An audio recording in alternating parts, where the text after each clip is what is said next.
Hello and welcome. I'm Jenny Hall. Thanks for joining me for another card making tutorial. Today I am combining many different techniques into one project, so the video will be slightly longer than normal. I'll be creating a watercolor galaxy or a watercolor night sky and doing a shaker card and embossing on window sheet, so we've got a lot to cover. I'm going to start off by creating an image to sit in front of the night sky, and that's the little bear from A Little Wild stamp set. This is a stamp set that also creates tags, and I only want the bear backside to be stamped, so I masked off the other side by applying a piece of washi tape, stamping or adding ink, and then removing the washi tape before it goes to the paper. Because I'm stamping on watercolor paper, I can give a watercolor look to the little bear. It's going to be a nighttime scene, so colors are oftentimes more dull or muted in a nighttime setting. So I'm going to feature the bear to offset to the right hand side of where the light source is. So I'm adding lots and lots of shadows on the side that would be furthest away from the light. And because this is the same stamp set that is made to create tags, if you like to make tags, that's why the die is hanging half off of the paper, because I'm only using this one part of the bear image. I'll cut off the excess pieces that would have created the tag, and then now the bear is just a regular standard die cut. For our watercolored background, this is sped up significantly, so I'll go through it. If you have any questions, then please leave them in the comments. This is a piece of watercolor paper, and I'm stamping on the smooth side, and I'm using the different constellations from Little Twinkle stamp set, and I'm embossing on white embossing powder. So I always start my watercoloring with the lightest colors first, and I'm adding some light blues, and you can see that there is some peek through from the white embossing. A nighttime sky is not completely one color, so I've added the Flirty Flamingo to kind of give it some different hues, and that pink will mix in nicely with the blues. And I'm adding some darker blues as well as some lighter blues. After the blues are included, then I'm going to add some black. I could use a really dark gray, but I thought black was really what was needed. The black's not going to show through so much, but it creates that depth that is going to make it look more realistic.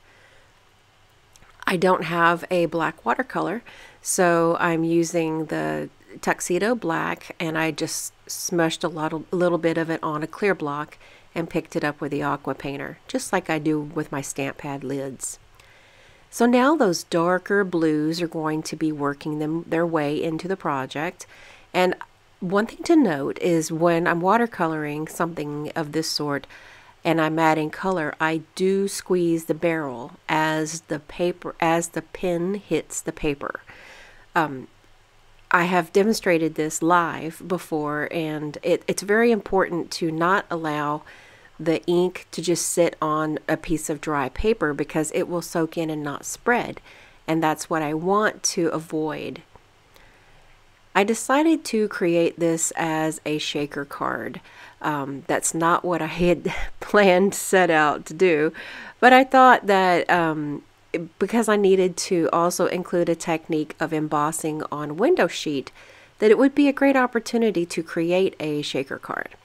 So my best tips for embossing on a piece of acetate or window sheet is to first treat the acetate with the embossing buddy bag.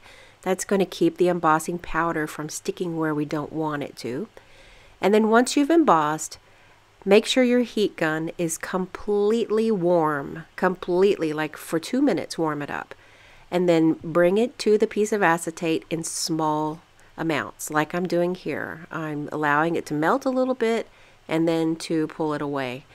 And how this helps the acetate is to not warp it by overheating. And this is just a regular Kleenex tissue to remove any of those stray pieces. I want to feature this as an area that is going to be a circle. It could be a square too. Sometimes as I'm creating a project, I kind of take things down a different road. I think we all do that in one form or another. And this is a piece of acetate that I chose to use before creating a shaker card. And it doesn't quite cover as much area as I wanted to, so I will make sure that I secure those areas down. The watercolor panel is going to be added directly down to the card base. That's going to be an area that's away. It's going to be the shaker area, so it'll be away from the front of the card.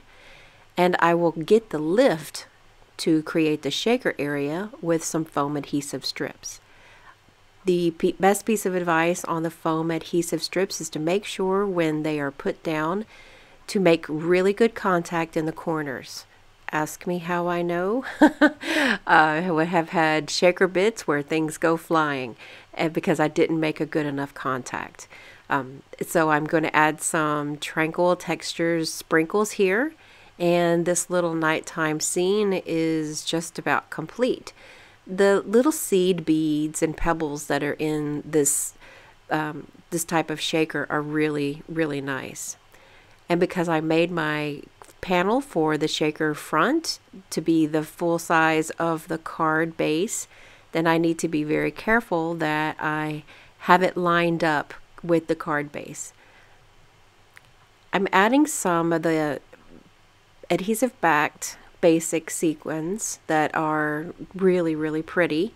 They're not stars, they're circle sequins, but I think that they kind of carry out the image of the galaxy stars out away from the rest of the card. The inside of the card is just very simple with one of the stamps that's one of the constellation stamps for the front.